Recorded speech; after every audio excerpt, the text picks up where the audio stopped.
June the 11th, fledglings. Whereas May was predominantly a nesting month, June is one dominated by fledglings. At first, their gentle cradle calls are heard whilst they are still in the nest. These are not so gentle in the case of blackbirds, starlings and woodpeckers. When the fledglings leave the nest, we sometimes see them just sitting silently and gaping or shivering as they beg for food from their parents. This is the time when they are heavily predated by cats, jays, crows, squirrels, and even in London by sparrowhawks. They then start to learn how to collect their own food. At this stage, we often see them as awkward, comical, and confused. Protective parents are never far away, and their calls seem irritable, and then later seem to show some relief at your departure.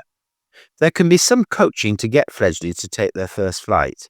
This is no surprise for young peregrines, whose nest may be on the top of Victoria Tower among the Houses of Parliament.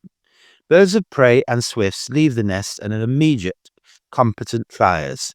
Other birds, such as blackbirds, leave their nest much earlier and rely on their strong perching feet to gain a safe hold till they are ready to fly.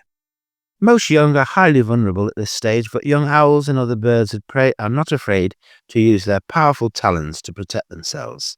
Young starlings are particularly quarrelsome when following their parents and demanding food, both constantly and loudly. Goldfinches, which are fed in the nest on invertebrates, now follow their parents to thistleheads and learn the delights of eating seeds. Robins, when they are feeding, their young can quickly succumb to being hand-fed, and this in turn can be picked up by their fledglings. Some fledglings, such as owls and lapwings, are mere balls of feathers. Others, such as coots, are comical with their bald heads and brightly coloured bills. Redshanks are even known to lift their young between their knees to overcome an obstacle in their path. Young waders have such absurdly long legs they seem unable to control them. Young goldfinches are among the most endearing, as they are known to sit in a row together when they first leave the nest.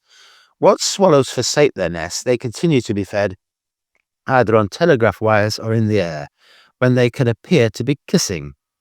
Considering swifts can fly at 70 miles an hour, we do not see them feeding their young. Instead, they follow their parents high into the sky and gape to collect aerial plankton.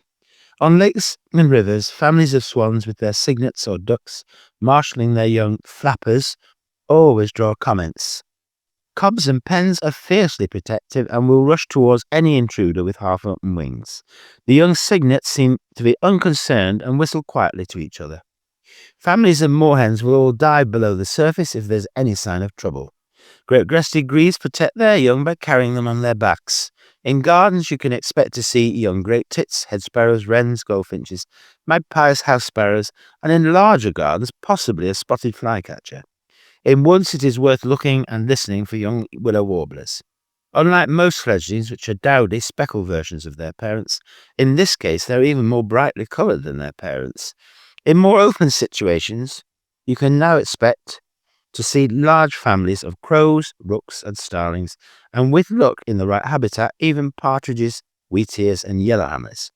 Being less wary than their parents, it only takes a warning call for most fledglings to fly away or crouch and sit silently. It is even possible to walk around a lapwing chick, as it will be frozen to the spot if parents are calling an alarm from above. By the end of June, families may be coalescing into flocks. Crows, rooks and starlings are the first to be noticed. Parents are starting to shed their old greasy feathers and begin to grow new ones. Drake mallards undergo one of the most dramatic colour changes. They become flightless, losing their emerald green heads, maroon breasts, white collars and black curled tails. Now they are a dowdy sepia colour, rather like their partners.